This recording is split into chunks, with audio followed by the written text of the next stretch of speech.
and welcome to Brexit, a country divided. Hello, my name is Rachel Collinson and I'm the business spokesperson for the Green Party. I'm Alan Craig and I'm a committee member of UKIP. Hello, I'm Alka Segal-Cuthbert and I voted to leave the EU. I'm Annalisa Batista. I couldn't vote, but I stand for the Remain. I'm Paul Oakley. I'm the second UKIP villain on your panel tonight. I'm Anita Pollock. I've lived in Newham for 40 odd years and in the Labour Party here. My name is Paul Reynolds. I'm the Liberal Democrat. Referendum campaign was based on a series of lies. We're expecting soft Brexit. Firstly, there's no such thing as a soft Brexit. There's a real Brexit or there's a fake Brexit. I think there is an elite that are trying to impose their values on the rest of us, except that I think that elite is the European elite.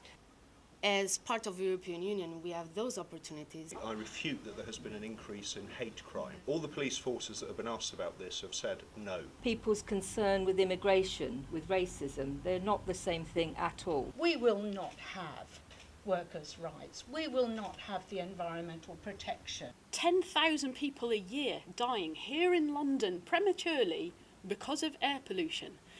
Brexit offers a much better chance to address the North-South divide. Scotland voted to remain in the European Union.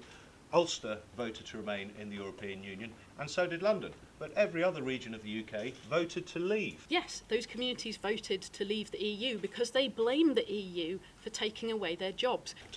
The very idea that we're suddenly going to become some sort of evil, narrow-minded, discriminatory country after we leave the EU is nonsense. We are well able as a society to make up our mind about what we want to do about equality, about what we want to do any other issue itself. I am delighted to know that it was mentioned women's rights and already two men talked for me. But anyway, 73, there was really strong women fighting for their equality in this country.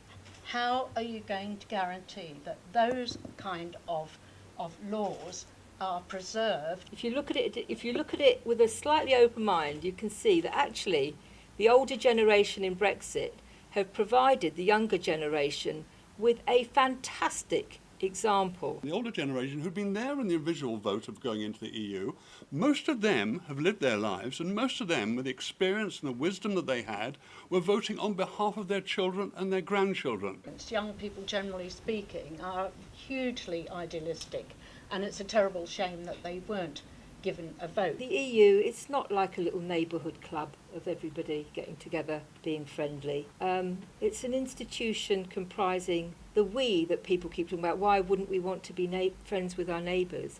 It's not we, it's the representatives of political elites.